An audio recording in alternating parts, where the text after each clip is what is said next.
안녕하세요. 건행머쌈TV 공인회계사 천승호입니다. 자, 이번 영상에서는 회계 변경 및 오류 수정에 대한 OX 문제 같이 한번 살펴보겠습니다. 시작하겠습니다. 자, 1번 회계 추정의 변경은 성격상 과거 기간과 연관되지 않으며 오류 수정으로 보지 않습니다.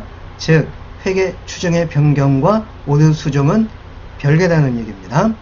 2번 측정 기준의 변경은 회계 추정 변경이 아니라 회계 정책 변경에 해당이 됩니다.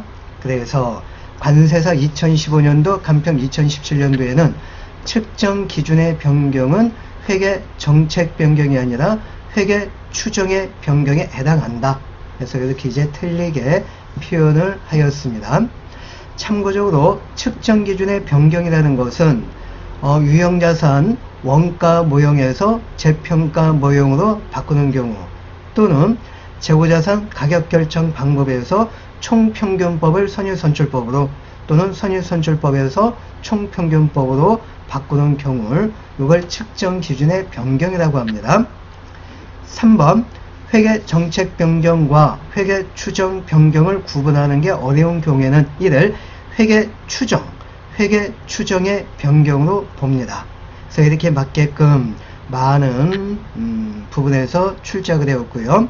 간평 2017년도에는 회계 정책 변경과 회계 추정 변경을 구분한 것이 어려운 경우에는 회계 정책 변경으로 본다. 그래서 이제 틀렸죠. 회계 정책 변경이 아니고 회계 추정의 변경으로 봅니다. 자, 4번 다음의 경우는 회계 정책 변경에 해당하지 않습니다. 자, 첫 번째, 과거에 발생한 거래와 실질이 다른 거래 등에 대하여 다른 회계 정책을 적용하는 경우. 두 번째, 과거에 발생하지 않았거나 발생하였어도 중요하지 않았던 거래 등에 대하여 새로운 회계 정책을 적용하는 경우는 회계 정책 변경이 아닙니다. 근데 간평 2017년도에는 과거에 발생한 거래와 실질이 다른 거래 등에 대해 다른 회계 정책을 적용하는 경우에도 회계 정책 변경에 해당한다. 그래서 틀리게 표현을 하였고, 또 관세사 2020년도에도 과거에 발생하지 않았거나 발생하였어도 중요하지 않았던 거래 등에 대하여 새로운 회계 정책을 적용하는 경우는 회계 정책 변경에 해당한다. 이렇게 이제 틀리게 표현을 하였습니다. 회계 정책 변경에 해당하지 않습니다. 자, 5번 회계 추정의 변경은 전진법을 적용을 하는데요. 회계 추정의 변경 효과는 단기 손익에 포함하여 전진적으로 인식하는데, 회계 추정의 변경 효과를 전진적으로 인식하는 것은 추정의 변경을 그것이 발생한 시점 이후부터 거래 등에 대해 적용하는 것을 말한다. 그래서 이렇게 이제 간평 2017년도에 출제가 되었고요. 자, 회계 추정의 변경의 가장 대표격이 감가상각 자산과 관련된 내용입니다. 즉, 내용연수의 변경, 잔존가치의 변경, 또는 감가상각 방법의 변경도 회계 추정의 변경에 해당이 됩니다. 그런데 박스 보시면 감가상각 자산의 내용연수 또는 감가상각에 내재된 미래 경제적 효익의 기대 소비 형태가 변하는 경우, 즉 감가상각 방법의 변경은 회계 정책 변경을 회계 처리한다. 그래서 이제 틀렸죠. 회계 정책 변경이 아니고 회계 추정의 변경입니다. 자, 6번 아까 회계 추정의 변경은 전진법인데 회계 정책의 변경은 소급법입니다.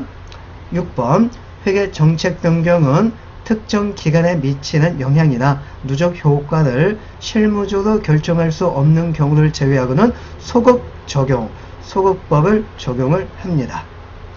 자, 그리고 7번 같은 경우에는 제가 수업 중에 좀 제 예까지 들어가면서 설명을 드린 바 있는 그런 내용이 되겠죠. 단기 기초 시점에 과거 기간 전체에 대한 새로운 회계 정책 적용의 누적 효과를 실무적으로 결정할 수 없는 경우, 실무적으로 적용될 수 있는 가장 이른 날부터 새로운 회계 정책을 전진, 전진 적용하여 비교 정보를 재작성을 합니다.